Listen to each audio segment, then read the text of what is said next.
Contradictions, contradictions. Calvinists speak out of both sides of their mouths in order to avoid the valid charge that Calvinism denies God's love for all mankind. Those who try to separate themselves from what they call extreme Calvinism or hyper-Calvinism go to great lengths to make it appear that Calvinism's God truly loves all. As already noted, John MacArthur spends an entire book in that vain attempt. There is no escaping the fact that his book, which purports to show that God loves all, basically says the opposite. MacArthur makes it clear that though God supposedly loves everyone, he never intended to save everyone, claiming that had he done so, all would have been saved. No place is allowed for anyone to accept or to reject a genuine offer of the gospel by his own choice. He thus falls into inescapable contradictions.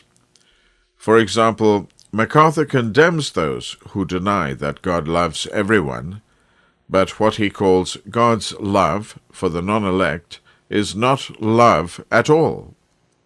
He confesses that to abandon logic is to become irrational, and true Christianity is not irrational. Yet he argues irrationally that loving the elect in a special way, reserved only for them, does not make his love for the rest of humanity any less real. He has just declared that God chose unto salvation certain individuals and passed over others, and he made that choice in eternity past, without regard to anything he foresaw in the elect, simply according to the good pleasure of his will, and to the praise of the glory of his grace. Ephesians chapter 1, verses 5 and 6.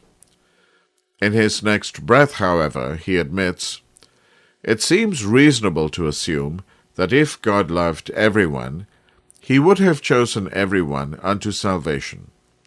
It is folly to think that God loves all alike, or that he is compelled by some rule of fairness to love everyone equally.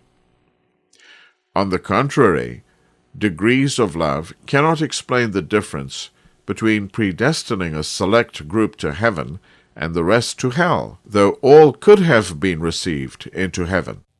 It is not love at all to predestine to hell any who could have been saved."